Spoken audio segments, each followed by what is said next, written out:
Shrikrishna cooperative bank limited उमरेडची 29वी वार्षिक सर्वसाधारण सभा दिनांक 14 सप्टेंबर 2025 ला आशीर्वाद मंगलम सभागृह उमरेड इथं संपन्न झाली। सर्वप्रथम भगवान श्रीकृष्णाच्या प्रतिमेचं पूजन व दीप प्रज्वलन करून सभेची सुरुवात झाली। सुरुवातीला बँकेचे अध्यक्ष सन्माननीय श्री सुभाषभाऊ देवाळकर यांनी प्रास्ताविक सादर केले। त्यात त्यांनी मागील 5 वर्षाच्या बँकेच्या प्रगतीचा आलेख सादर केला। तसेच बँकेचा NPA सातत्याने कमीत कमी ठेवण्याचा बँकेचा प्रयत्न आहे यावर भर दिले। मार्च 2025 अखेर बँकेचा ठेवी रुपये 18,255.37 लाख, कर्ज रुपये 1,146.65 लाख व गुंतवणूक 6,844.64 लाख असून बँकेचा निव्वळ नफा 234.98 लाख असल्याचं सांगितले। बँकेचा थेट NPA 0.00% असल्याचं सांगितलंय। तसेच ऑडिट वर्ग सतत आहे।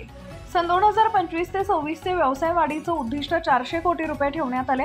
हे उद्दिष्ट बँक पूर्ण करेल असा विश्वास अध्यक्ष यांनी व्यक्त केलाय।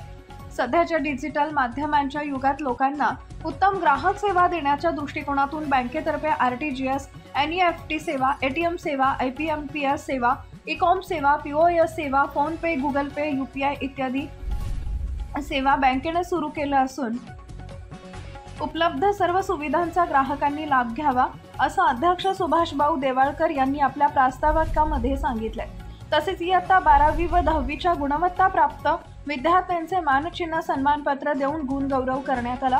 सांस्कृतिक वारसा जतन करण्याच्या उद्देशानं ग्रामीण क्षेत्रातील विविध 21 भजन मंडळाला बँकेतर्फे टाळ वाटप करण्यात आले। कार्यक्रमाचं संचालन कर्मचारी राजश्री नागपुरी यांनी केले तर आभार प्रदर्शन बँकेचे अध्यक्ष प्रशांत भाऊ ब्रह्मे यांनी केले। अत्यंत खेळीमेळीच्या वातावरणात बँकेची वार्षिक सर्वसाधारण सभा संपन्न झाली।